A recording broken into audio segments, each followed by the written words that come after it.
दोस्तों नमस्कार, मैं आरती आप सभी का स्वागत करती हूँ। छोटा सा गीत गाने जा रहे हैं चुटकियाँ। अगर पसंद आए तो लाइक सब्सक्राइब जरूर कीजिएगा। हम जाइब घूमे नौका बिहार पिया, सुना समाचार पिया ना।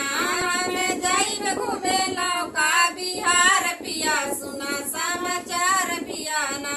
हम जाइब घूमे नौका बिहार पिया, सुना समाचार पिया ना।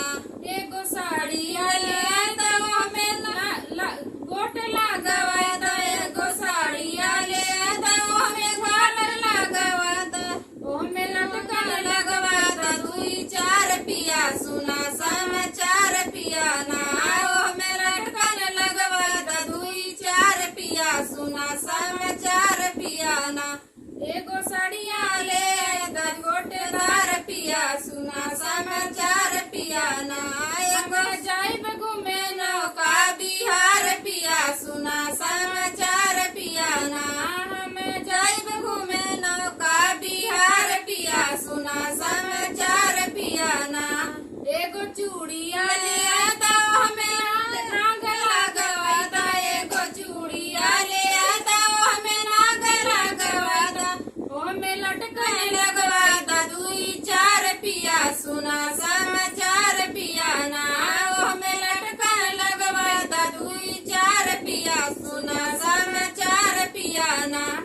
हम जाइब घूमे नौका बिहार पिया, सुना समाचार पिया ना।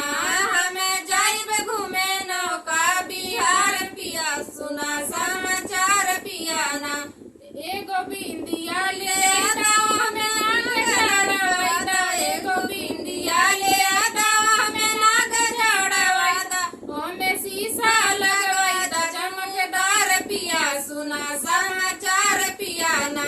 ओमे शीशा लगवा दो चमकदार पिया, सुना समाचार पिया ना।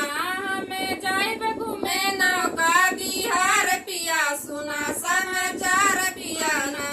हम जाइब घूमे नौका बिहार पिया, सुना समाचार पिया ना।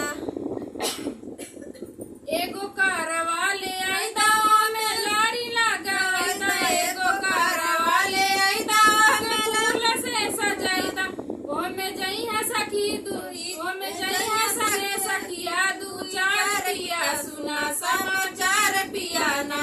ओमे जइहा सगे सखिया दू चार पिया, सुना समाचार पिया ना। हम जाइब घूमे नौका बिहार पिया, सुना समाचार पिया ना।